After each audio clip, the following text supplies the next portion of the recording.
kaparada sa paligid para nga masiguro na walang mga kahinahinalang gamit na iniwan dito sa paligid ng bahay ng Pangulo.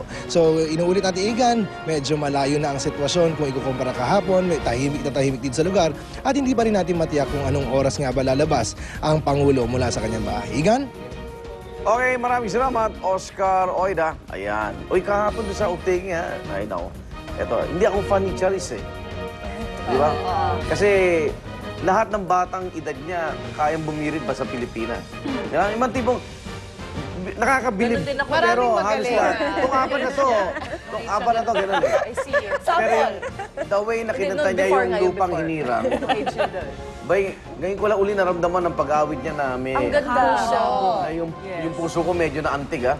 Tsaka siya Tama-tama. She followed. Her cadence. Actually, nung nasa gitna ko siya naramdaman at hindi ko na inisip na, bibirit to. Dati, bibirit to. Yes. Hindi siya bumirit. Kaya, Chari, salamat. Pero hindi niya na kinailangan bumirit. Na-appreciate ko pa rin yung power ng boses niya. Galing. Kahit sa simpleng pagkanta niya.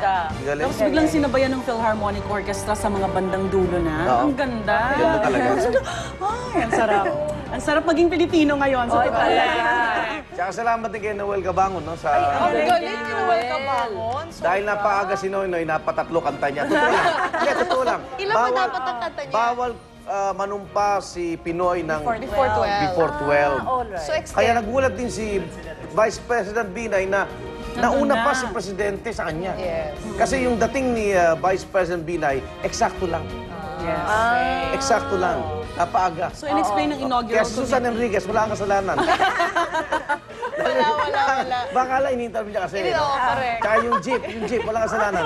Eksakto siya, 10:45. Kaya nagulat pa si Vice President Binay na nandun na si Pangulong... Si Pinoy. Oo, si Pinoy. Napaaga. Hindi siya na-late. Hindi siya na Super aga siya umalis. Umaga si Kahit maraming stoplight. Kaya si Noel, nakatatlong kanta eh.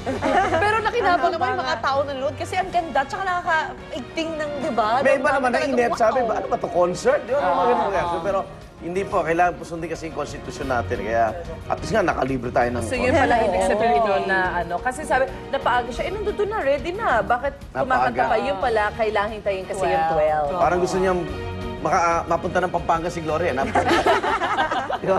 Sinundan niya agad ang aga eh. Sinundan niya eh. Okay. At katulad nga po ng oath-taking sa Quirino Grandstand, hindi rin mahulog ang karayom ang Quezon Memorial Circle dahil naman po sa dami ng mga kababayan nating dumalo sa Victory Concert Party para kay Pinoy.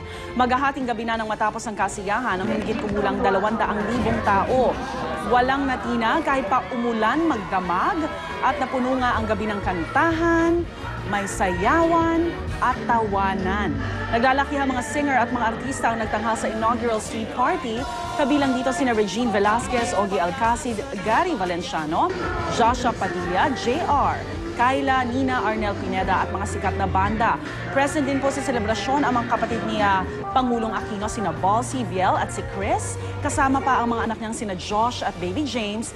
At syempre nandun din yung nobya ni Pinoy, si Valenzuela City Councilor Shalani Soledad. Pero ito na ang pinakaabangan ng lahat, ang pagdating ng bagong Pangulo at ang kanyang song number. Bago pumasok sa eskwela. Actually, ang cute nung kinanta niya na yan kasi syempre mas relate yung mga bagets. Pero yung una niyang kinantang song na hindi ko alam yung song na yun. Maluma-luma na ba yun? Alin yung nauna? Oo. Mahilig siya sa parang samba-samba eh. Pagdating ko nga, doon, dahil nag-live at saksi gabi, pagdating ko, eksakto nang ina-announce na yung pagkanta niya.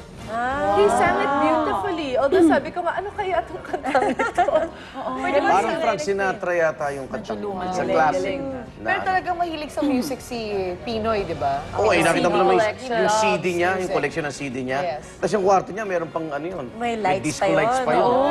Oo, ganun din. Baka pwede maimbatahan sa bahay ni Attorney Gabby. Tapos yung pag nagre-renta tayo ng videoke machine, Pinoy, you are welcome.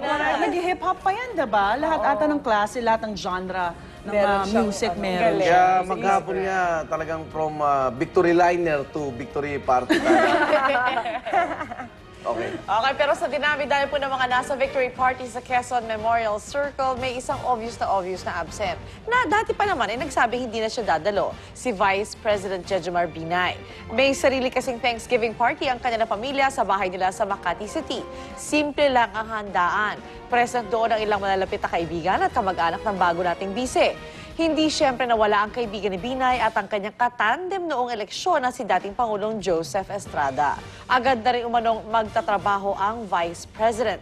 Sisimulan niya sa susunod na linggo ang paglilibot sa bansa para isulong ang tamang pamahala sa mga local government unit.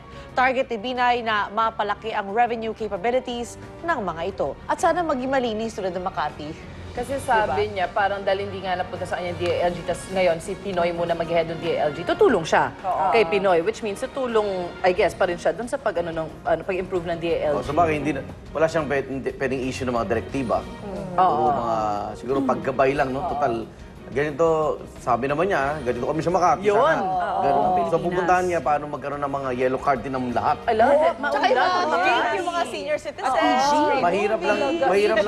Mahirap talaga sa probinsya yung magbabigyan ng yellow card kasi wala nga ospital eh. Unahan muna pagtatayo ng ospital, no? Yung health service. At saka ang matatanda talaga sa Makati, libre sa sine. Yes. So, Diba? pati birthday cake sa birthday nila. Maraming At birthday. Eh sa probinsya naman, wala malalaking sinihan eh. Mga liblib.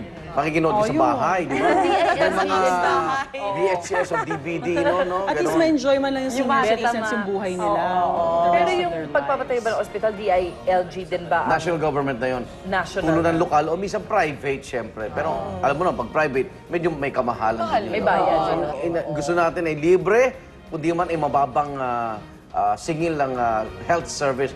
Sa Amerika, matinding problema pa rin ni Barack Obama yung health service, di ba? Yes. Kala nyo, yaman-yaman, dami nila nakakalat, tsaka, di ba may home ano sila eh. Parang, Home shelters for shelter sila. them. Pero at least yun, kesa namang habang walang trabaho, wala siyang gawin.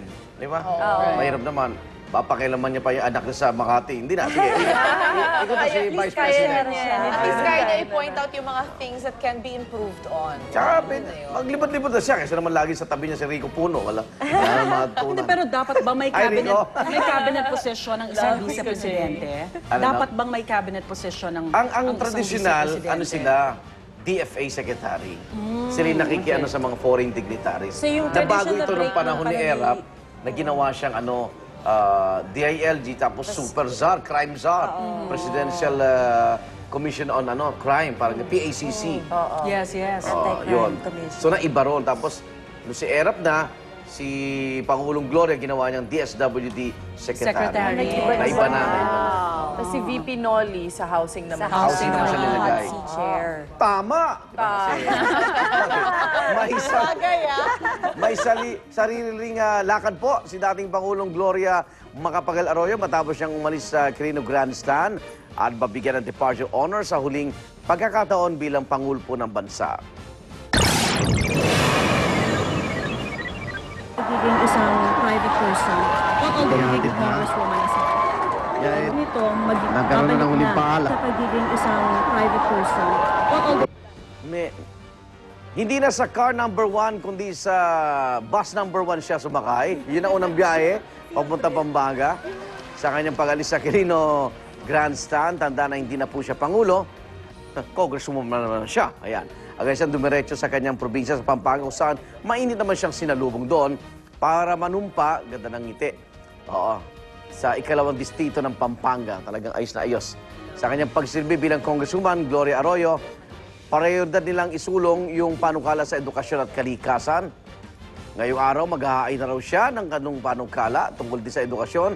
Ang naging bilin ni Arroyo kay Pinoy nang magkasama sila sa presidential limousine car kahapon. At sa kauna-unaan din pagkakataon, binuksan ng pamilya Arroyo ang kanilang tahanan sa Lubao. Sana nakita nyo, no? Pinakita ba? Pero sa kanilang bahay sa Labisa, Quezon City, hindi nila binuksan yon.